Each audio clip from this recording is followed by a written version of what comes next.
O terceiro tópico é do Armando e ele quer falar sobre os algoritmos que são racistas. Há notícias recentes no TikTok que existe uma espécie de bias racial relativamente ao algoritmo que eles têm, também no Facebook e de vez em quando também no Google, em apresentar ou conteúdo ou da forma como eles fazem o profile das pessoas. O Armando acha que os algoritmos estão a ser racistas, mas os algoritmos são programados por pessoas humanas. Portanto, achas que estes algoritmos são racistas porque os que programaram também são, ou nem por isso? Os algoritmos, eles são baseados em modelos, em aprendizagem a partir de pessoas imperfeitas e conjuntos de dados imperfeitos, que normalmente não apresentam o quão complexo é que é a sociedade, fazem generalizações simplistas e deixam de fora muita da complexidade inerente à própria sociedade. O que acontece depois é que esses sistemas, essas pessoas, depois amplificam esse enviesamento, sexismo, racismo, e perpetuam uma visão que é eminentemente masculina, é branca e é de classe média e depois acaba por ser incorporada na decisão do próprio algoritmo. São decisões e as decisões são cada vez mais tomadas por algoritmos, desde os produtos que compramos até ao parceiro ou parceira que calha no Tinder. Há vários exemplos. Há o Google, o mais famoso é em 2015, que classificou fotos de afro-americanos como gorilas. Ou um produto semelhante do Google, que fazia a classificação de comentários, acho que era para o New York Times, que, classificou tweets de afro-americanos, onde eles usavam um vernáculo comum entre eles, como um discurso ofensivo ou de ódio. É a mesma coisa que nós. Imaginem classificarmos de ódio os tweets da Malta do Norte só porque é mais habitual eles dizerem outra versão de carago. É um pouco esta falta de contexto que hoje se apresenta e que pode-se agravar depois na área que eu trabalho, que na área de anúncios, com o Facebook a mostrar para anúncios no Facebook, e quem diz o Facebook diz LinkedIn, para anúncios para professores e assistentes administrativos, mostra mais para mulheres. Se for um anúncio de emprego para taxistas, mostra mais para homens.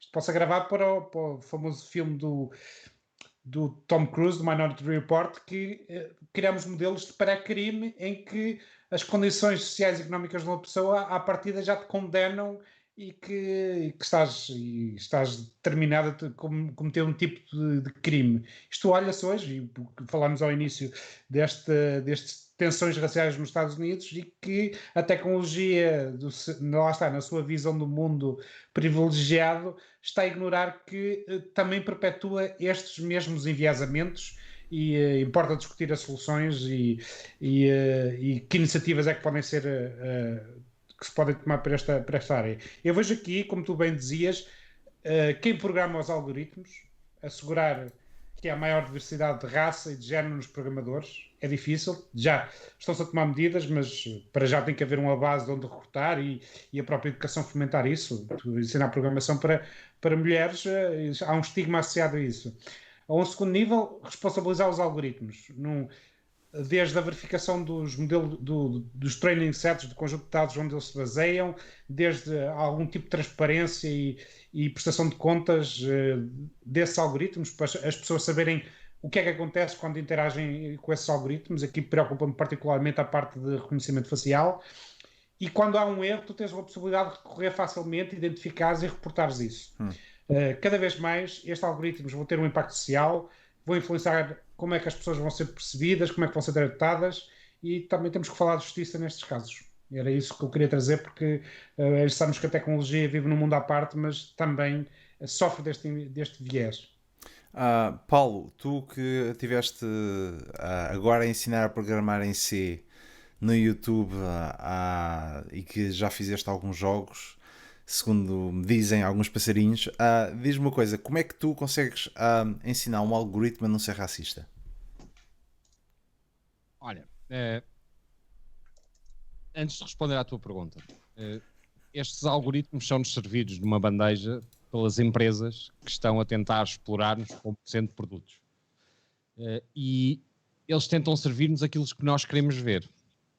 O que significa, por outras palavras, que para além dos racismos, tipo das pessoas imperfeitas que desenham algoritmos, Nós temos o problema das pessoas não quererem receber nada que não seja confirmation bias de todas as suas ideias, por muito idiotas que sejam. E eu nunca assisti a uma sociedade tão dividida como aquela em que nós vivemos hoje, em todo lado, não é só nos Estados Unidos, em Portugal a mesma coisa. Eu acho que a esquerda e a direita nunca se detestaram tanto como se detestam hoje, coisa que para mim é absolutamente irracional. Eu vivo muito bem com diversidade de opiniões.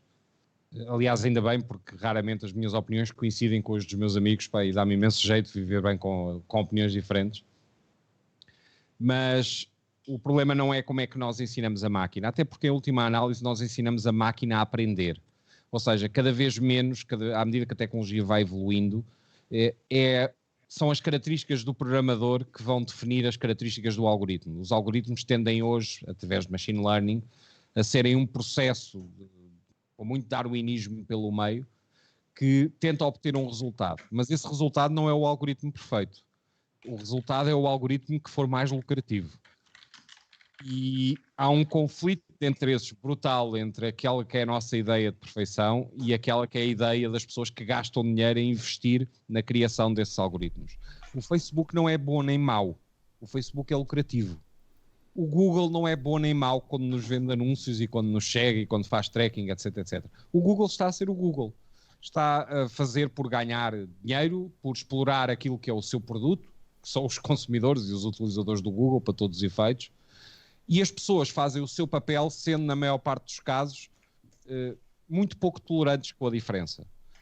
Se o Google descobre que nós queremos ouvir a confirmação de que a Terra é de facto plana, pá, e que os chemtrails são a arma de controle secreta dos governos sobre as populações, o Google vai-nos descobrir milhentos links e milhentas respostas às nossas pesquisas que confirmam esse disparate.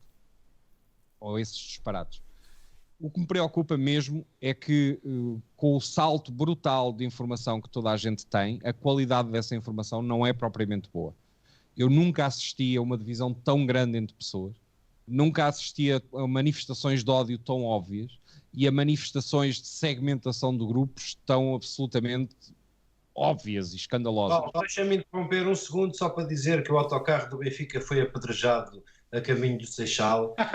Estamos a falar de divisões e ódios e grupos, e esta notícia vai tomar conta da atualidade das próximas horas. Era só, desculpa.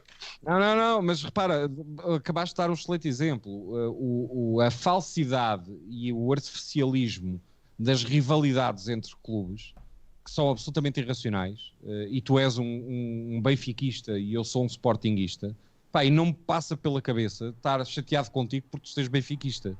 E não me passa pela cabeça desconsiderar-te em qualquer coisa que tu faças ou digas na vida por seres benfiquista. Pá, eu acho que ninguém é perfeito, tens esse defeito. Pá, Pois dizer, não. É assim.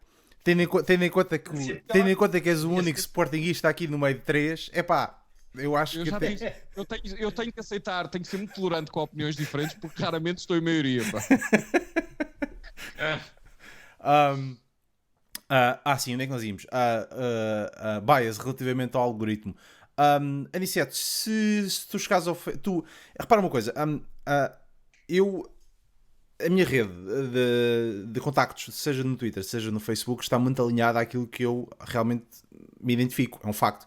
Porque fui eu que escolhi e aquilo que eles andam a partilhar, aquilo que eles andam a colocar, é de facto algo com o qual eu me identifico. Portanto, obviamente, todo o algoritmo que está, tanto no Facebook como no Twitter, neste caso, no meu caso, está alinhado a esta rede de contactos, àquilo que eu penso.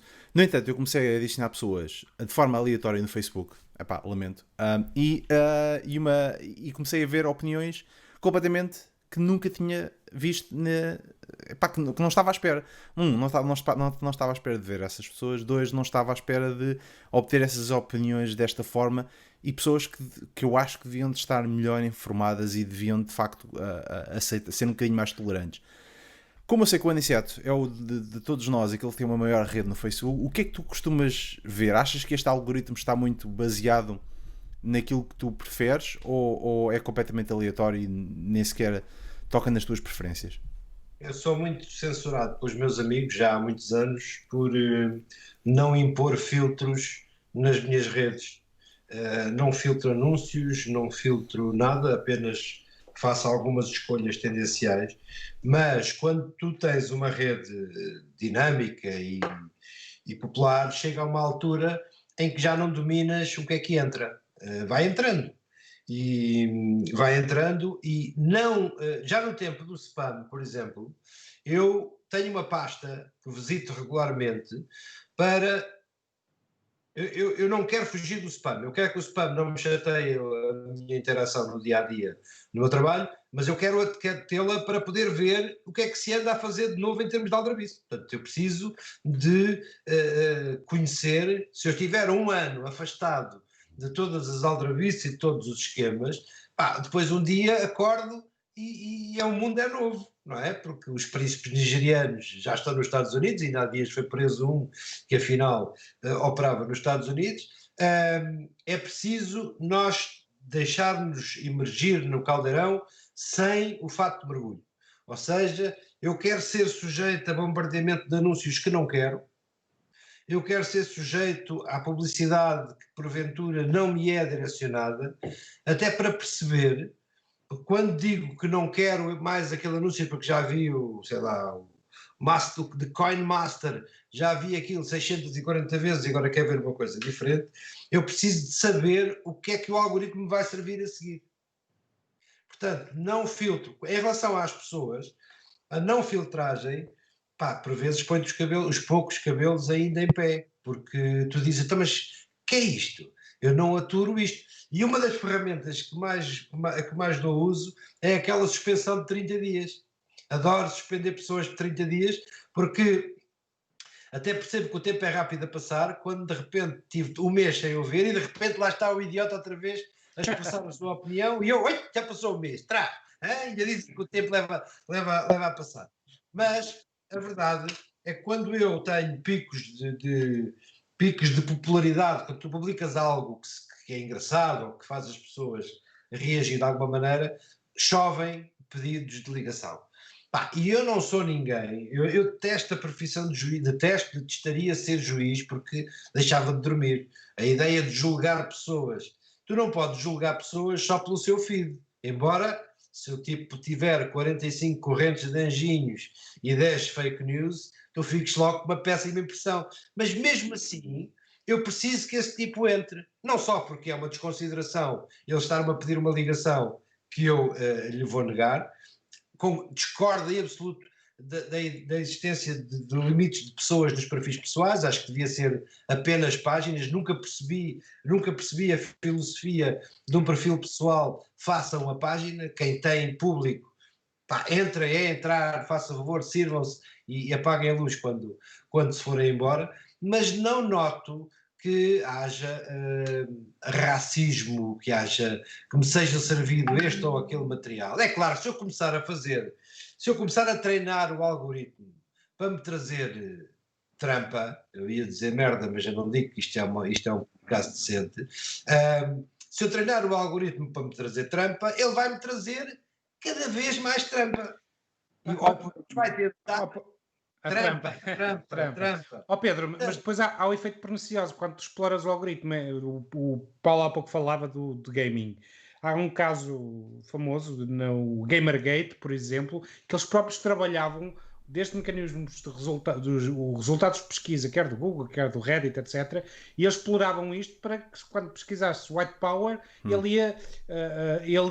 quando falavas de White Power, de criticar, ele transformava isso que os resultados de topo eram para sites de extremistas, que depois levavam essas pessoas pelo rabbit hole. O que é o SEO, se não tu transformares ferramentas em objetivos cumpridos, sejam eles para vender sapatos, meias ou movimentos de extrema-direita, ou de esquerda, ou de outro... Mas esse é que é o tema. Vocês estão a legitimar esse comportamento e acham que isso é natural. Qual é a diferença entre eu chegar ao pé de ti com uma filhinha na mão e dizer, Sr. Armando Alves, permite que lhe dê uma palavra amiga? Não há nenhuma. É exatamente a mesma coisa do que eu tentar evangelizar-te numa viagem de metro, a pretexto, sei lá, a Igreja dos Anicetos dos Últimos Dias decide evangelizar-te numa viagem de metro, ou evangelizar-te num algoritmo de Facebook. Eu acho que Não, é completamente distinto. Matarem. É Eu completamente... não vou arma de fogo. completamente distinto. Tu podes negar. O que estás a dizer é que tu fazes uma pergunta e ele controla um conjunto de informação que mostra. Está a fazer uma seleção, está a fazer uma escolha deliberada sem tu abdicares de possibilidade de escolha. Eu posso ter 2 igrejas, ou 3 igrejas, ou 10 igrejas e vou de metro com aquela que gostar mais. Aqui já é feita uma pré-seleção, é como a história do pré-crime, que olha para as tuas condições sociais e económicas e diz... Armando, nas tuas prateleiras as pessoas não pagam para estar mais posicionadas? E nas prateleiras de todo o mundo e todo o universo, as pessoas não pagam para ter mais objetividade, mais o olho do consumidor? É a mesma coisa que o algoritmo. É pernicioso vender prateleiras, topos, diferenciar a prateleira de baixo da prateleira do meio da prateleira de cima, é criminoso? Não é? Porque é que no algoritmo é? A questão é que quando falamos de algoritmos, primeiro, é a questão se apresentam diversidade suficiente. Tu estás a dizer, as minhas prateleiras também não gosto de monopólios no mercado. Abomino monopólios no mercado. Mas portanto, o que estamos aqui a falar existe diversidade. Se existe um conjunto representativo de uma raça e que não é representado, como por exemplo no caso do Google, quando pesquisava de black woman e mostrava, tipificava a black woman como o rabo grande e pesquisavas white woman e era só louras com boniquinho, tudo Barbies, há aqui um bias, há aqui um viés na escolha como representas uma pessoa humana e não comparamos uma pessoa humana a livros ou a computadores. Não sei que Google é que tu tens, mas o meu traz-me gente muito feia também. Não, isso agora porque eles tiveram que corrigir isso, porque eles repararam que existia esse viés de representação errada de uma raça. Está bem, mas no caso das meninas louras com os corpos bestiais, podiam ter começado por outro lado, não é? Quer dizer, tanta coisa para corrigir, pá. Exato. Pronto, lá está. Prioridades. Olha, a mulher feia a mim não me dá. Como é que era a música? A mim não me convém. Exatamente.